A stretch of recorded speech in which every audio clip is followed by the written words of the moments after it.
Hi, everybody. This is Lieutenant Colonel Brian Schmuck with Indiana Wing Civil Air Patrol, and I'm here with Captain Jessica Caplan of the Alaska Air National Guard. Captain Caplan, thank you for joining us. If you would tell us a little bit about yourself.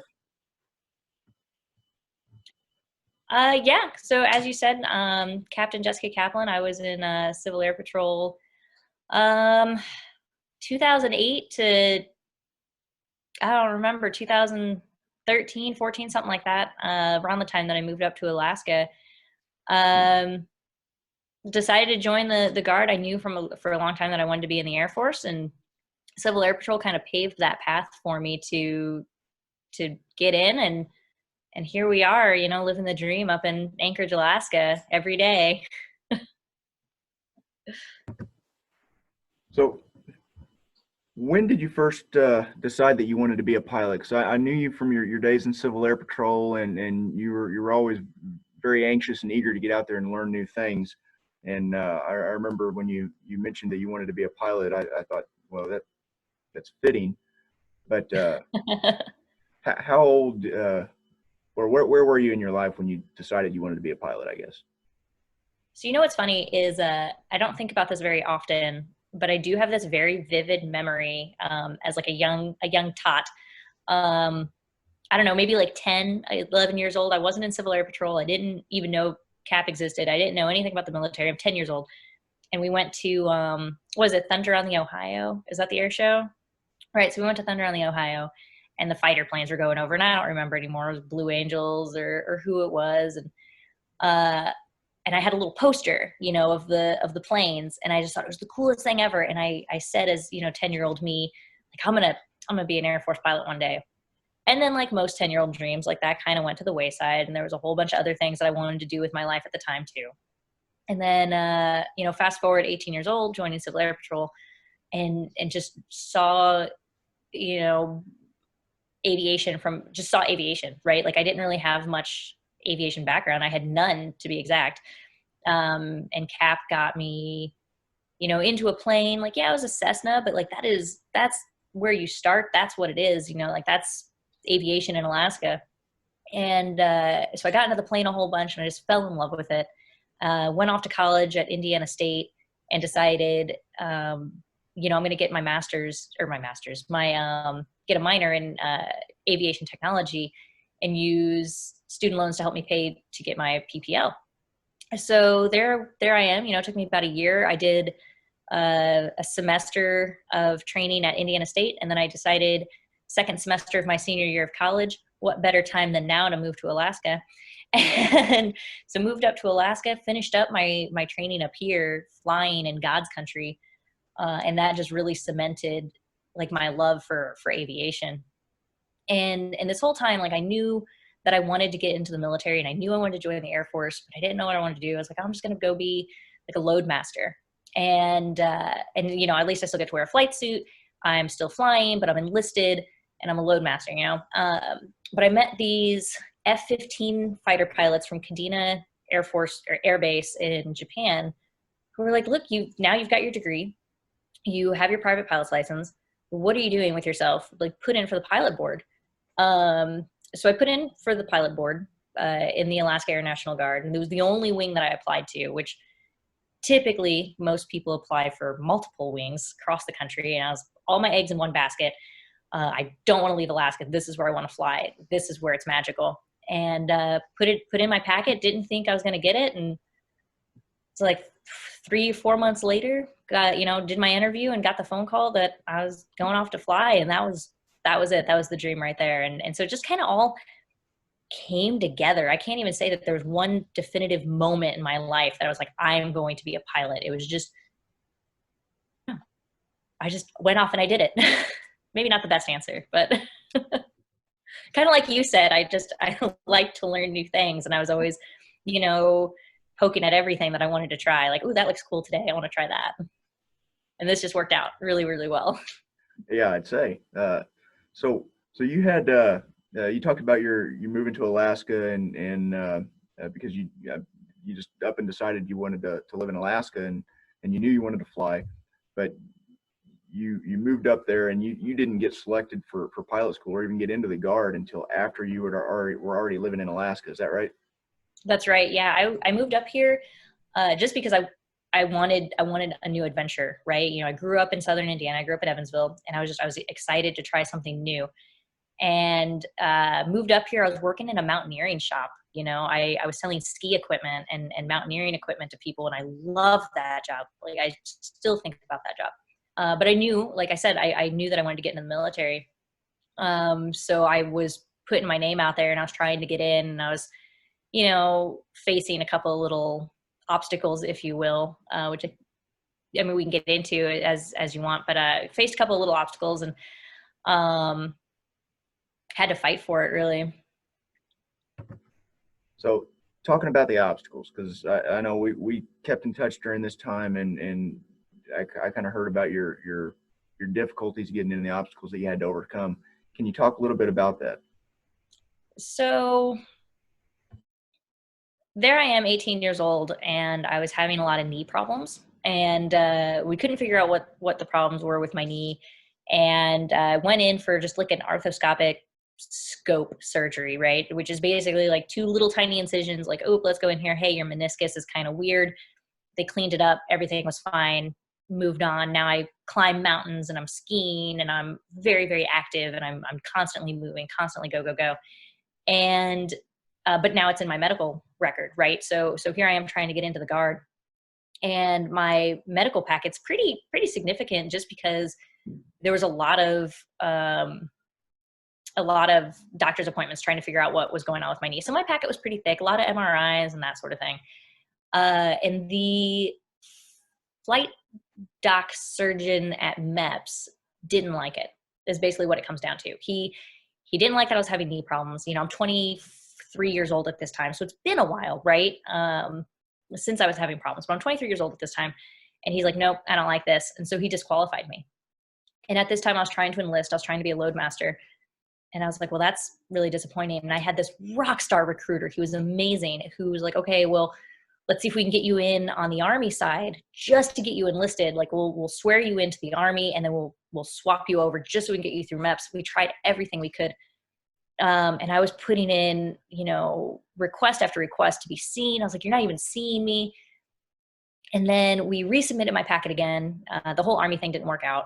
We resubmitted my packet again, and he's like, nope, you have spina bifida. I was like, I am fairly certain that I don't have spina bifida. I think I would know. That's a very serious thing. And it turns out he had misread my packet. And at this point, he's disqualified. I think at the time it was like 30 out of 32 applicants he said no to.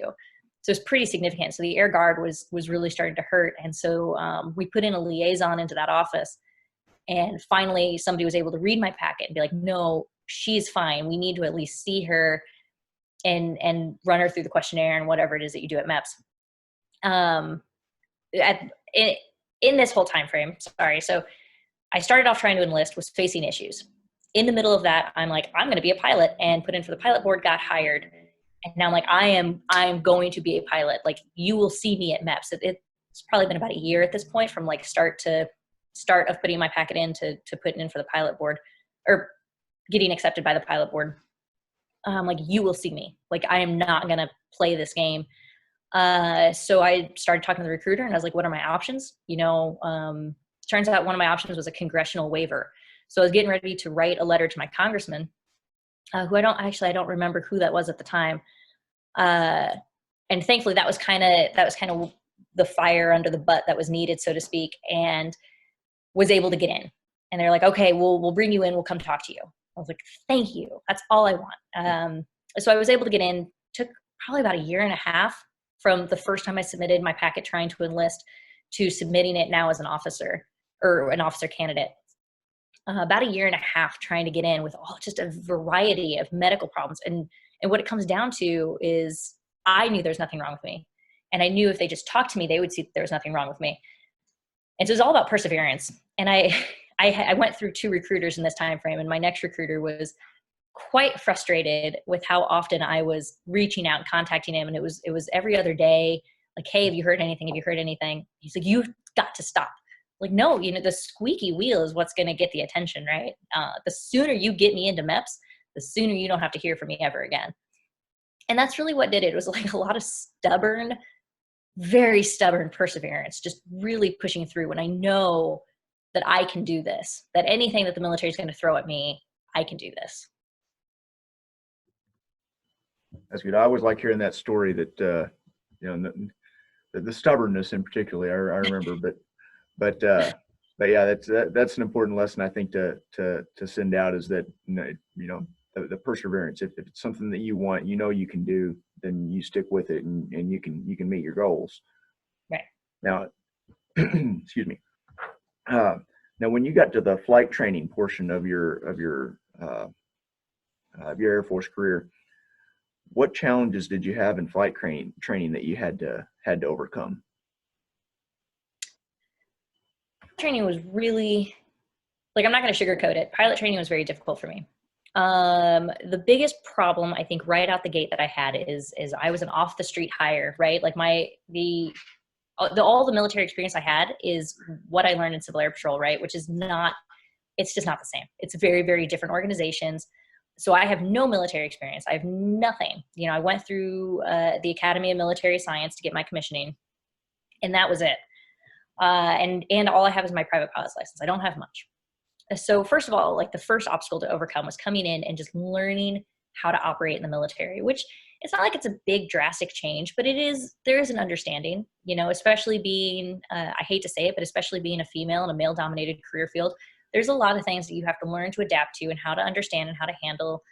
And I also had to learn how to grow a thicker skin, right? Because there's just no room for thin skin in aviation. Like you have to be able to take constructive criticism because it's literally life or death, right? So that was something I really had to learn how to just toughen up a little bit and be like, hey, this isn't personal. This is, I messed something up. I sucked at something. I need to be okay with being corrected on the spot, sometimes in front of other people, sometimes in private, but I have to be okay with that.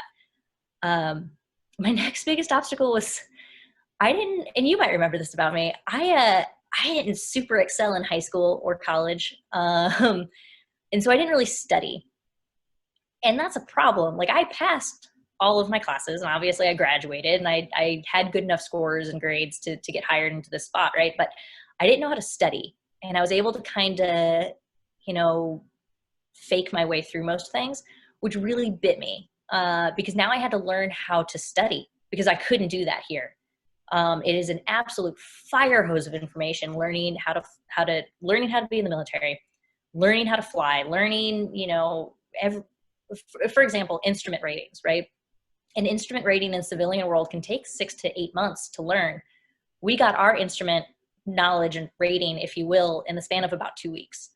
So it's an absolute fire hose of information, just 12 hours a day, every day, flying 1 to 2 times a day. And I had to keep up. So now I had to learn all of this information that they were throwing at me like a brick while simultaneously learning how to study. How do I learn? Because I didn't know, which sounds silly, right? It's not something you really think about, but everybody learns differently.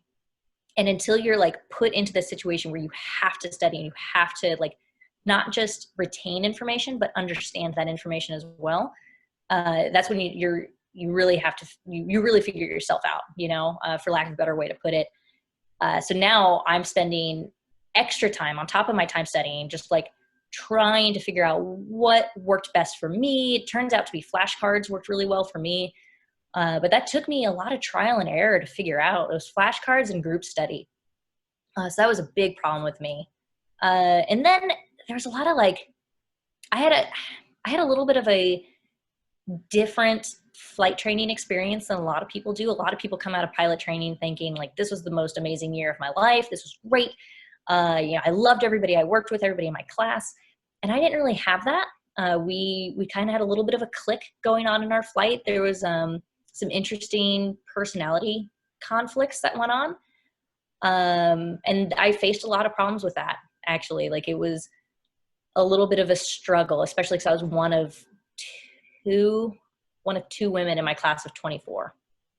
So that was fun. That was something to learn. And again, adjust to, because that's where that thicker skin comes in, right? So You talked a little bit about being a female in a male dominated career field, and were there any challenges that you faced that you feel are specific because of that, because of being a female, and how did you overcome those? So I'm very lucky. The squadron that I'm in is amazing. The people I work with are just fantastic.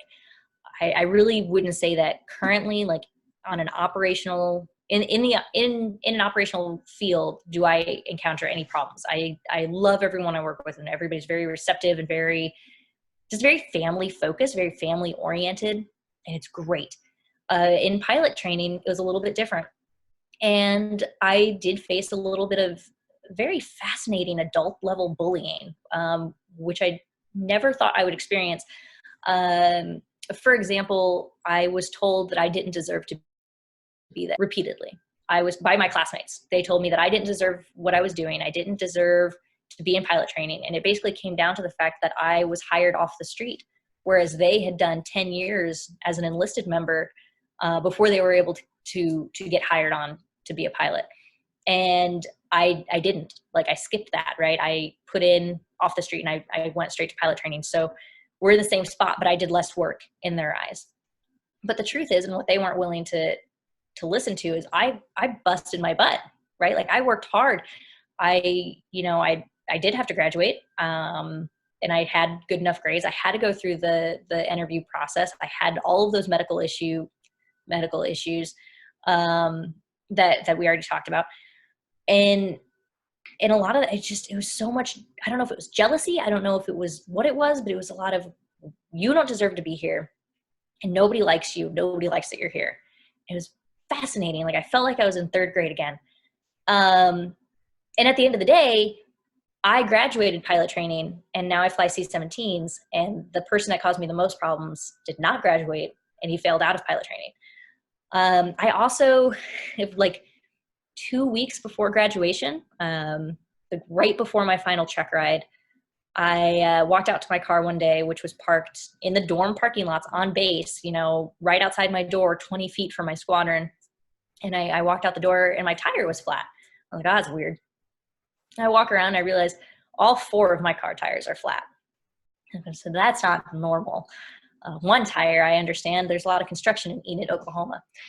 So I had to go fly that day. So I ran off to the squadron. I was like, I'll deal with this later. I went and flew, came back. My buddy comes over with his air compressor, and that's when we realized that somebody had slashed the sidewalls of my tires. All 4 of them slashed them. So that means, it's over a $500 repair. So it's OSI got involved, which is like NCIS, but in the Air Force. So OSI gets involved, security forces gets involved, the wing commander, or the base commander gets involved, trying to figure out what happened. And I, to this day, don't know who did it, but I know that it was deliberate, obviously, and I know that it happened 2 weeks before my check ride. And bottom line is, you got to look at the positives of things like that. I needed 4 new tires anyway. My old tires are starting to get, going bald, and so I needed 4 new tires, and insurance helped me out in this. So thanks for the favor, buddy. And I still passed my check ride. You know what? Like, I went out there and I flew my butt off, and I passed my check ride, like, with an excellent, which is, the highest you can get in pilot training. So I passed with an excellent, and I walked away with my wings. And if it's who I think did it, and I'm not going to say who did or did not, because I don't know, they didn't graduate. And I think there's a lot of jealousy in that, especially since I didn't deserve to be there.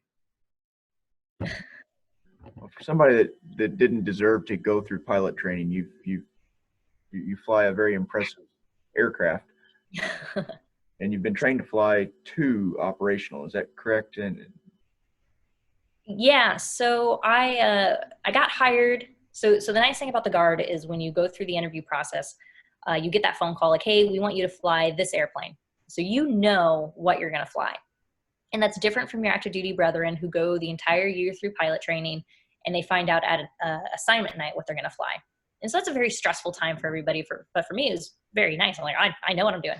And I got hired to fly C-130 H models slicks up here in Alaska.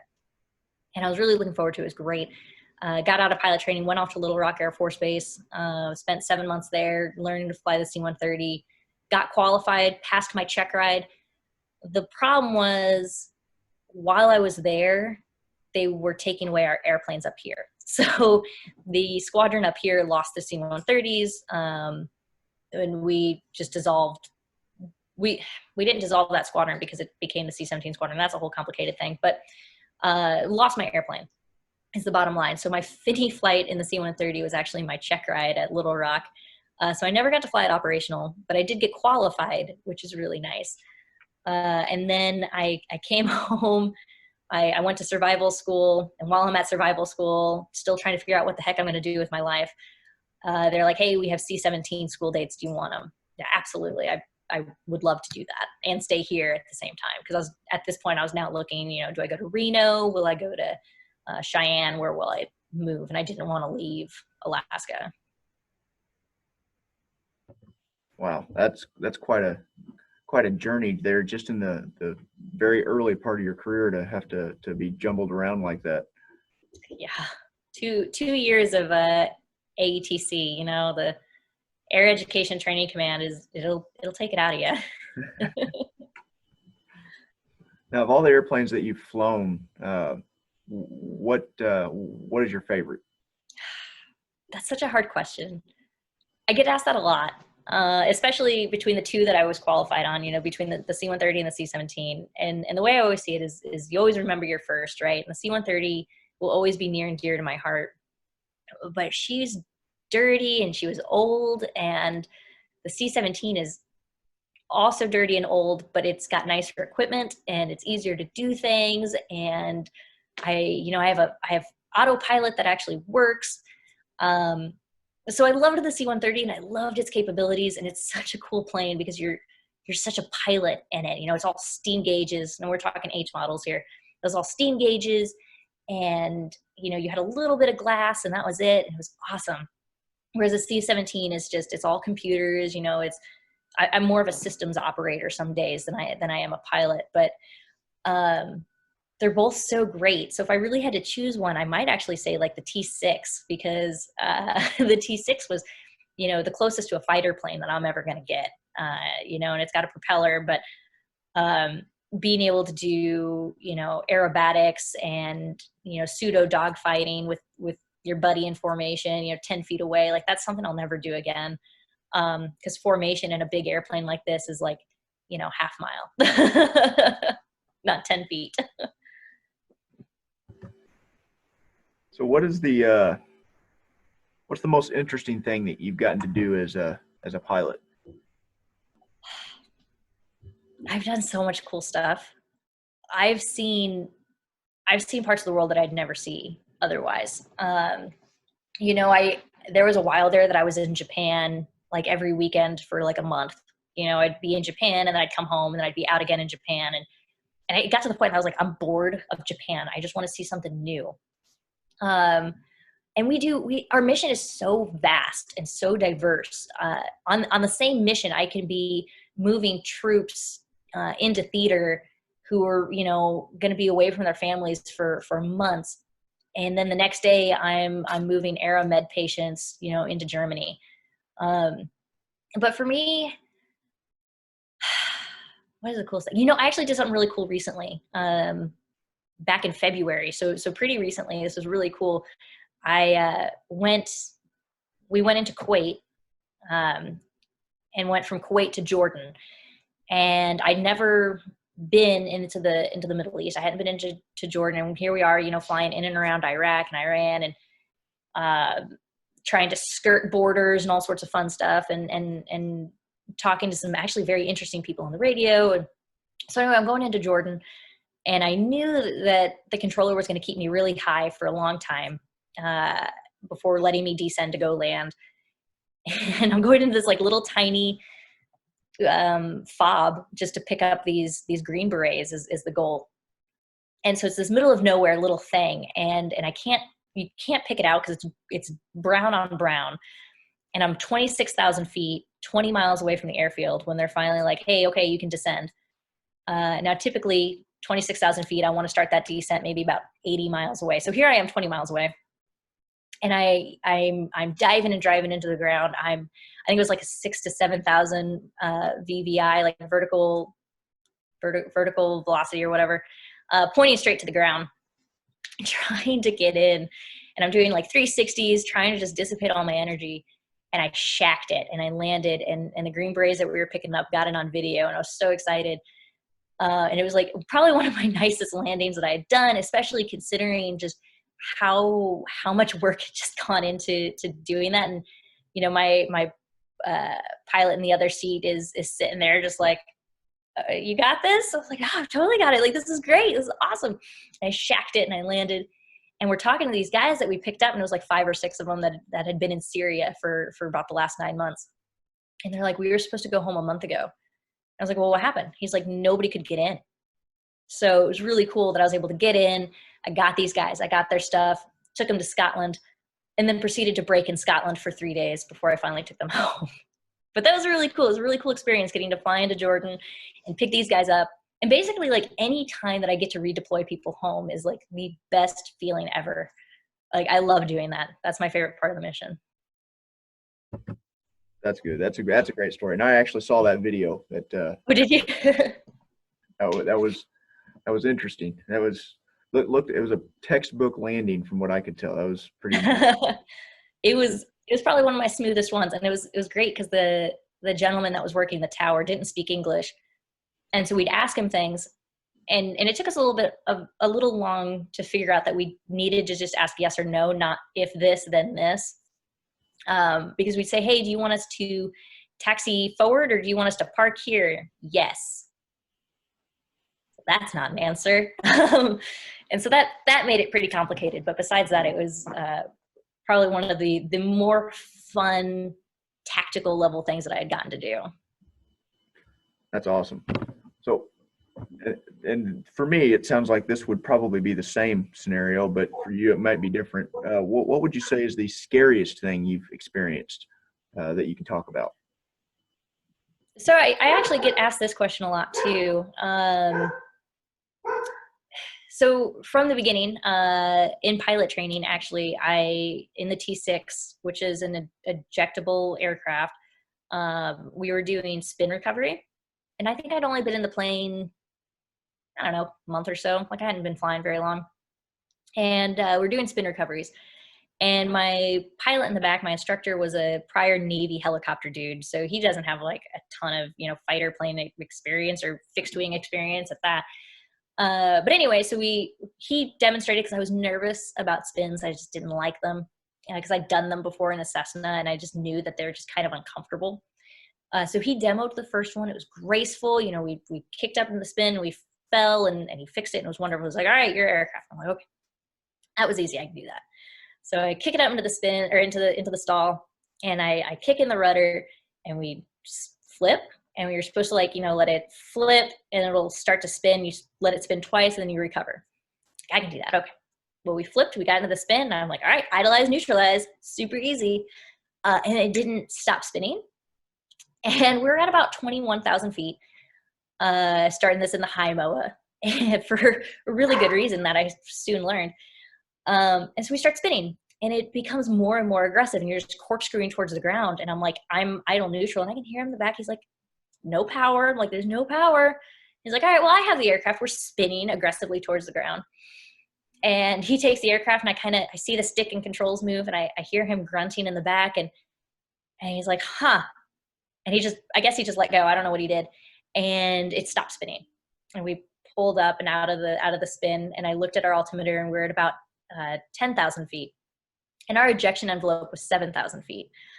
So we lost about 11, 12,000 feet, close to that ejection envelope, where, like, if you're out of control below this point, you have to eject. Like, that is the requirement. So that was really exciting. So we climbed back up into the high MOA, and he's like, all right, you have the aircraft. I'm like, okay, I have the aircraft.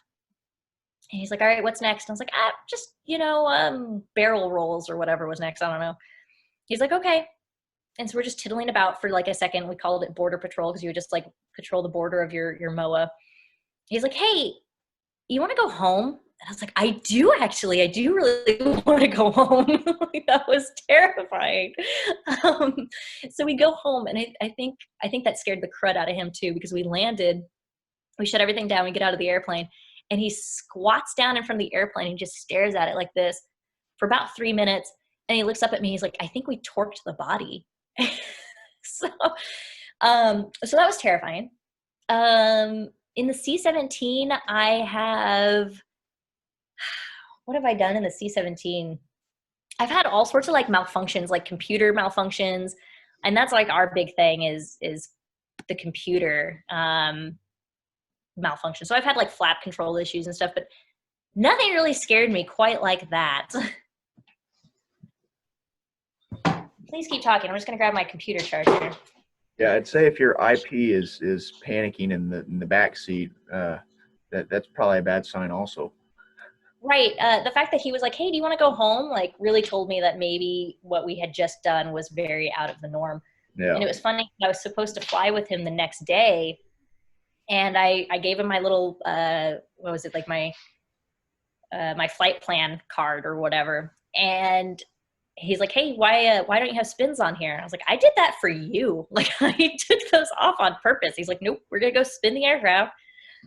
Okay. And I didn't have any issues after that. I will tell you, spinning it that first time the next day was a little scary, but it went fine and I had no issues. And I still don't know what happened. Come to think of it, like 2 of my most scary moments were in the T6. I really haven't had many in heavy aircraft. So. Wow. So you've overcome a lot of obstacles to get where you are today as an Air Force pilot and aviator. What advice would you give to a young person that was interested in whether a young person that has a dream, whether it be to be a pilot or an astronaut or whatever it is? What advice would you give to that young person? Be stubborn, right? Like, cause that's what worked for me. Like if you know what you want and you know that you're qualified and you know that you can do this and you need to be given that opportunity, take that opportunity, just don't wait for somebody to hand it to you because that's just not how it's going to work. And especially once you get out of Civil Air Patrol and get into the real military, it's a very different world, right? You don't wait for opportunities to fall in your lap. Be like, I want this. I want to be considered for test pilot school because a lot of astronauts were like prior test pilots or something like that. I want to be considered for this, or I want to go into this. Like, go seek out that opportunity and go take it. And don't just wait. And don't necessarily take no for an answer. If I had taken no for an answer, I would never have gotten into the military. If I would have been like, oh, you said I'm medically disqualified. All right, I'll figure out what else to do with my life. Then I wouldn't be here. But instead I was like, no, I'm fine. I can do this. And I know that I can do this. And you're making a giant mistake. And I proved it, and basically every day where I, excel at something or I kick butt at something or I go fly, I kind of think in the back of my mind, like somebody told me I couldn't do this. And here I am, so I guess my biggest advice would be just like, don't, to negativity, like just do.